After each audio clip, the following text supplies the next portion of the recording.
I've been making videos on YouTube for an entire year now, but I wouldn't recommend you do it unless you have at least one of 3 skills. Today, you're going to see what a realistic first year on YouTube looks like, as well as 3 areas that could make or break your first year on YouTube if it's something you're considering. 365 days ago, I published my very first video on YouTube.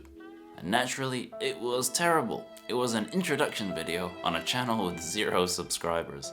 I don't know why I thought I was so interesting that I required an introduction, but clearly I did. But I'd like to think things have improved since then. In the months following, I made around 2 videos per week that got gradually less terrible each time. After maintaining this for around 1 or 2 months, I think it was closer to 2 months, I hit 100 subscribers, woo! After this, I progressed towards making just 1 video a week as things got a little busier and I didn't have as much time. For the most part, I was pretty good at sticking to this in the first few months at least. I missed a few weeks because life gets busy, but overall, I did alright. However, things were moving very slowly and it was somewhat frustrating. But then, I made this video and it went viral. Yeah, no, it didn't go viral. But it did get a lot of views, especially when comparing to my previous videos. All my analytics charts show a sharp increase from when this video was published, especially in subscribers. I got a lot of new subscribers from this video. So even though I made this video like over 8 months ago now, I think, it's still the best performing video on my channel and is probably the video that has had the most positive impact on my YouTube channel. So without that, I'm not entirely sure where we'd be right now, but probably a lot less than where I'm currently at. Naturally, after this video, I made quite a few follow-ups. Gotta cash in. And even now, it's still the videos that do best on my channel. Which is great, but also isn't great, because I can put a lot of effort into a video, think I've made a great video on a separate topic, I publish it and it gets like no views in comparison to a really quick stoic update video, which can be frustrating. But overall, I can't complain too much. Views are views. From month 8 to month 12 in my first year on YouTube, I only published 9 videos. That's essentially a video every 2 weeks, which honestly wouldn't have been terrible if I had done that regularly, but that's not quite how it looked. It was more like 1 video a week for 4 weeks and then no videos for 4 weeks. So really quite an erratic upload schedule, which doesn't do great for the channel. This was because of a number of factors. I had university, I had other things going on in life, and honestly, I just wasn't doing a very good job of managing my time. This inconsistency has definitely impacted my channel negatively. I can see it in all the graphs. Growth has slowed down a lot, and I would definitely be a lot further on if I had been more consistent with my uploads. Despite this, I did reach 1,000 subscribers, and I achieved this in 301 days after I started my channel. Just 11 days after reaching 1,000 subscribers, I was eligible to apply for monetization. This means I reached 1,000 subscribers and 4,000 hours of watch time. This meant I could now start making money from YouTube. So I'll put on screen now, but this is how much I managed to make from my first year of YouTube. It's not a lot of money, but it's really exciting that I've actually managed to start making money within the first year of being on YouTube. However, I've no doubt that I could have achieved this monetization earlier and made more money, again, if I'd been a bit more consistent. So this takes us up to now, where I'm sitting around 1,140 subscribers in a year. This is pretty much exactly the goal I had set when I first started the channel.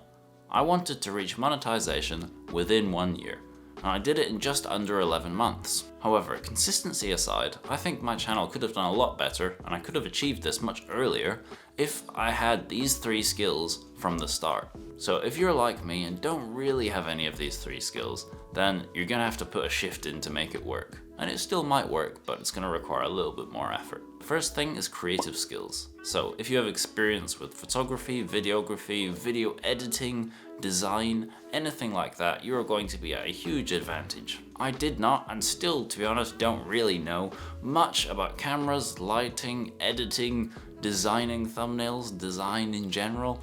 So if you know about this beforehand, you're going to be much further ahead of the curve than I was. You can probably cut out the first 6 months of videos that I did that weren't great, that had terrible lighting, terrible color correction.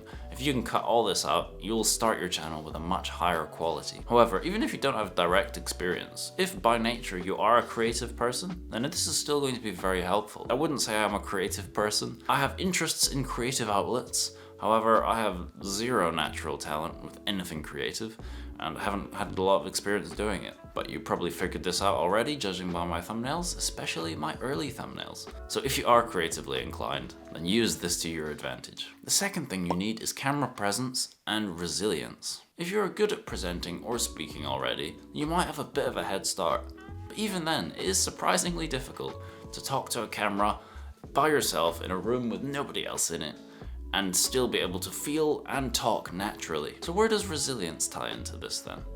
Well, it doesn't matter how good your camera presence is. If you're too scared to actually film any videos because you're scared someone will make fun of you or make mean comments, then you're not going to get anywhere. You have to be willing to try things and probably look stupid in lots of videos before you figure out what works best. This is probably the only one of the three which I feel I potentially could say I had before starting YouTube.